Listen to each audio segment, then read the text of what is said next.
Hello dear students. सो आज हम क्या करेंगे, एक नीट का बहुत इंपॉर्टेंट कॉन्सेप्ट हम पढ़ने वाले। टॉपिक ये है कि हमारे बॉडी के थ्रू, किडनी के थ्रू किस तरह से यूरिन का फॉर्मेशन कॉन्सेंट्रेटेड और डायल्यूट होता है, ये हमें पढ़ना है। अभी आप बोलोगे कि सर ये टॉपिक आप क्यों बता रहे हो। इसका रीजन ये है कि ये टॉपिक थोड़ा सा कॉम्प्लिकेटेड हो जाता है, समझने के लिए थोड़ा दिक्कत हो जाता है, लेकिन आप टेंशन मत लो, मैं आपको बहुत आराम से और बहुत ईजी वे से क्या करूंगा, ये टॉपिक आपको टीचिंग करने वाला, राइट ना। और नीट का कॉन्सेप्ट है तो डेफिनेटली हम क्या करेंगे, इसको अच्छे से पढ़ेंगे। तो देखो टॉपिक क्या है कि regulation of kidney function, right ना। ये टॉपिक हमारा बिलोंग करता है ह्यूमन फिजियोलॉजी के एक्सेक्रेटरी सिस्टम इस चैप्टर से, ओके। और वहां पे हमें एक मैकेनिज्म पढ़ना है, हार्मोनल फीडबैक मैकेनिज्म।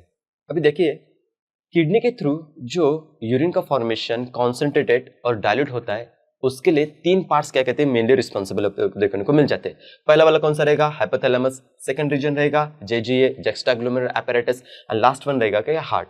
ये तीन रीजन से, तीन पार्ट से कुछ ऐसे हार्मोन रिलीज होंगे जो हार्मोन हमारे बॉडी के अंदर वाटर का और बेसिकली कह सकते हैं कि सॉल्ट का रेगुलेशन करने के लिए मदद करते हैं, राइट। सो किस तरह से होते हैं, इसको हम इस शॉर्ट वीडियो में क्या करेंगे, अंडरस्टैंड करके लेंगे। आज का मेन टॉपिक रहेगा हाइपोथैलेमस। देखते हैं हाइपोथैलेमस हमारे बॉडी के अंदर वाटर और सॉल्ट का रेगुलेशन किस तरह से परफॉर्म करते हैं। Okay, so let's go. So first of all हम पढ़ रहे हाइपोथैलेमस के बारे में। मानो तुम लोग क्या कर चुके हो, एकदम घूमने के लिए कहीं पे टूर के लिए गए हो, डेजर्ट में गए हो, और वहां पे क्या है कि वाटर की बेसिकली आपको कमी है, या कोई फास्टिंग कर रहा है, राइट ना। या कहीं पर कभी बार क्या होता है कि वाटर का आपको बहुत कम क्वांटिटी में अगर मिलता है, तो ऐसे सिचुएशन में क्या होगा, बॉडी के अंदर का ब्लड वॉल्यूम और बॉडी फ्लूइड वॉल्यूम क्या हो जाएगा, कम हो जाएगा, राइट। क्योंकि आप वाटर ड्रिंक ही नहीं कर रहे हो, right. Second thing, body volume अगर कम होता है तो डेफिनेटली क्या हो जाएगा, ब्लड प्रेशर भी कम हो जाएगा, और साथ में बॉडी के अंदर सोलिड का कॉन्सेंट्रेशन, मतलब सॉल्ट का कॉन्सेंट्रेशन क्या हो जाएगा, बढ़ जाएगा। इज नथिंग बट बॉडी की और ब्लड की कह सकते हैं जो ऑस्मोलेट रहेगी वो बढ़ती चली जा रही है, which is very harmful for us, right ना। सो ऐसे केस में क्या होता है कि यूरिनेशन जो होगा, राइट ना, जो सुसु हमारा निकलेगा वो डेफिनेटली कैसा होगा, लेस क्वांटिटी में निकलेगा, और साथ में वो बहुत कॉन्सेंट्रेटेड, मतलब येलोइश कलर का आपको देखने को मिलता है। अब ऐसे सिचुएशन में हमारे बॉडी के अंदर के जो डिफरेंट ऑर्गन्स है वो किस तरह से फंक्शन परफॉर्म करते हैं, इसको समझ लेते हैं। सो फर्स्ट ऑफ ऑल हम स्टार्ट करें हाइपोथैलेमस के बारे में। देखो क्या होता है, जैसे ही बॉडी के अंदर ब्लड वॉल्यूम कम हो जाएगा, वाटर का क्वांटिटी कम हो जाएगा, इमीडिएटली बॉडी के अंदर कुछ रिसेप्टर रहते हैं जिनको हम कहते हैं ऑस्मो रिसेप्टर। इसका मतलब क्या कहेंगे, ऑस्मो रिसेप्टर। ये ऑस्मो रिसेप्टर एक्टिवेट हो जाते हैं और वो सिग्नल पास करते हैं किसको, हाइपोथैलेमस को। और ये हाइपोथैलेमस क्या है, हाइपोथैलेमस हमारे एक ब्रेन का पार्ट है, राइट। एक बहुत इंपॉर्टेंट एक ग्लैंड हमें देखने को मिलती है। अब ये ग्लैंड क्या करेगी, देखो ये इमीडिएटली हमारे बॉडी के अंदर का ब्रेन का जो पार्ट है वो इमीडिएटली क्या करेगा कि स्पेसिफिक एक सेंटर रहता है, थर्ड सेंटर, वो क्या करेगा, एक्टिवेट करेगा। और जैसे एक्टिवेट हो जाएगा इमीडिएटली हमारे बॉडी के अंदर क्या होगा, यस, वाटर ड्रिंक करने की एक अर्ज क्रिएट हो जाएगी, जिसके वजह से हम वाटर ड्रिंक करेंगे। और वाटर ड्रिंक करेंगे तो इज नथिंग बट बॉडी के अंदर क्या हो रहा है, वॉल्यूम एंटर कर रहा है, मतलब ब्लड वॉल्यूम क्या होगा, बढ़ेगा, ब्लड प्रेशर भी बढ़ेगा, और ब्लड वॉल्यूम, वाटर का क्वांटिटी बढ़ने के वजह से डेफिनेटली सॉल्ट का कॉन्सेंट्रेशन कम होगा, मतलब ब्लड की ऑस्मोलैरिटी क्या हो जाएगी, कम हो जाएगी। तो एक तरह का क्या होता है, ये मैकेनिज्म परफॉर्म होता हुआ देखने को मिलता है। लेकिन कभी कभार क्या होता है, देखो कि हम क्या करते हैं कि ऐसे फास्टिंग वगैरह करते हैं, कोई निर्जला फास्टिंग बेसिकली आपको करता हुआ देखने को मिलता है, राइट ना। या कभी कभार क्या होता है कि आप घूमने के लिए जा रहे हो और वहां पे पानी है ही नहीं है, लेकिन पानी होने के बावजूद भी कभी कभार आप ड्रिंक नहीं करते, तो हाइपोथैलेमस बोलती है क्या, हाँ, लेकिन हम क्या बोलते हैं, ना। हाइपोथैलेमस बोलती है हाँ, लेकिन मैं बोलता हूँ ना। हाइपोथैलेमस बोलती है गणपतराव पानी पी ले नहीं तो मर जाएगा, लेकिन गणपतराव क्या बोलता है, मैं तो पानी पीने वाला नहीं हूँ। तो हाइपोथैलेमस की बोलती है क्या यार, मेरा कोई सुनता ही नहीं है, चलो ठीक है मैं अपने से कुछ कर लेती हूँ। तो यहाँ पे हाइपोथैलेमस क्या करती है, देखो हाइपोथैलेमस इमीडिएटली हमारे बॉडी के अंदर की एक important gland which is called as a pituitary gland और मास्टर ग्लैंड, राइट ना, हाइपोफाइसिस, उसको एक्टिवेट करने के लिए जाती है, और उसमें भी स्पेसिफिक पार्ट को एक्टिवेट करती है। दिस इज नथिंग बट क्या रहेगा हमारा, यस, पोस्टीरियर पिट्यूटरी ग्लैंड और न्यूरोहाइपोफाइसिस जिसको हम कहते हैं। अभी जैसे सिग्नल न्यूरोहाइपोफाइसिस को जाएगा, न्यूरोहाइपोफाइसिस अपने से one of the most important harmonic release करती है, वो रहेगा एडीएच। इसका मतलब क्या कहेंगे, एडीएच, एंटी डायूरेटिक हार्मोन।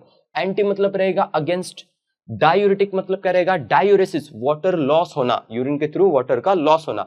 अभी इस वाटर के लॉस को मुझे रोकना है तो मेरा कौन सा हार्मोन आएगा, एंटी डायूरेटिक हार्मोन। चलो अब ये देखो क्या करता है, एंटी डायूरेटिक हार्मोन ये हमारे नेफ्रॉन के लेटर पार्ट के ऊपर, इज नथिंग बट किसके ऊपर, डीसीटी के ऊपर क्या होता है, एक्ट होता है।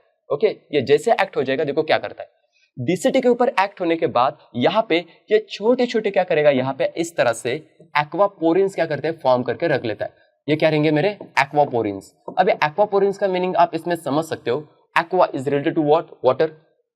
तो यहाँ पे छोटे छोटे पोर्स बन जाएंगे जिनके थ्रू क्या एब्सॉर्ब किया जाएगा, यस वाटर का मॉलिक्यूल, वाटर बेसिकली एब्सॉर्ब किया जाएगा। और जैसे वाटर अगर एब्सॉर्ब हो रहा है तो मतलब हमारे यूरिन के थ्रू जो वाटर का लॉस हो रहा था वो अभी क्या हो जाएगा, रुक जाएगा। मतलब एडीएच ने क्या प्रिवेंट किया, डायूरेसिस, वाटर का लॉस प्रिवेंट करके रख दिया। अभी वाटर का लॉस अगर नहीं हो रहा है और वाटर रीएब्सॉर्ब हो रहा है बॉडी के अंदर, मतलब मेरे बॉडी के अंदर ब्लड वॉल्यूम बढ़ रहा है, बॉडी फ्लूइड वॉल्यूम बढ़ रहा है, साथ में ब्लड प्रेशर मेरा इसमें बढ़ रहा है और सॉल्ट का कॉन्सेंट्रेशन कम हो रहा है, मतलब ब्लड की ऑस्मोलिटी क्या होगी, कम होती हुई देखने को मिलती है। साथ में क्या होगा, जैसे मेरा ब्लड वॉल्यूम बढ़ेगा, बॉडी फ्लूइड वॉल्यूम बढ़ेगा, ये इमीडिएटली क्या करता है, एक सिग्नल जाता है, किसको जाएगा कि हमारे ऑस्मो रिसेप्टर की, जिसके वजह से ऑस्मो रिसेप्टर का जो एक्टिविटी वो क्या होगा, स्विच ऑफ हो जाएगा, क्योंकि अर्लियर केस में वो एक्टिवेट हो गया था, राइट। अभी क्या हो जाएगा, वो स्विच ऑफ हो जाएगा। अर्लियर स्टेज में हमारा ब्लड वॉल्यूम कम था इसलिए एक्टिवेट हो गया, अभी ब्लड वॉल्यूम बढ़ गया इसलिए इनएक्टिवेट हो गया, राइट। इस तरह से mechanism by the help of ADH के थ्रू होता है। लेकिन साथ में अगर आप देखोगे तो इसी एडीएच को मैंने और एक नाम दिया है, वैसोप्रेसिन। कम ऑन, क्या कहेंगे, वैसोप्रेसिन। अब ये वैसोप्रेसिन, वैसो ये वर्ड रिप्रेजेंट करता है हमारे ब्लड वेसल को, और प्रेसिन क्या करेगा, उसको प्रेस करेगा, कॉन्स्ट्रिक्ट करेगा। वैसोप्रेसिन को हम वैसो कॉन्स्ट्रिक्टर ऐसे भी नाम दे सकते हैं। ऐसे सिचुएशन में क्या होता है कि ये वैसोप्रेसिन ब्लड वेसल के ऊपर एक्ट हो जाएगा, ब्लड वेसल को कंस्ट्रिक्ट करेगा। अगर ब्लड वेसल कंस्ट्रिक्ट होती है मतलब क्या हो जाएगा, ब्लड प्रेशर भी मेरा इसमें क्या हो जाएगा, बढ़ जाएगा। और अगर ब्लड प्रेशर बढ़ रहा है तो किडनी के तरफ, ग्लोमेरुलस के तरफ जो ब्लड का फ्लो रहेगा वो भी बढ़ेगा। Is nothing but glomerular blood flow, ये भी क्या होता है, बढ़ता हुआ देखने को मिलता है।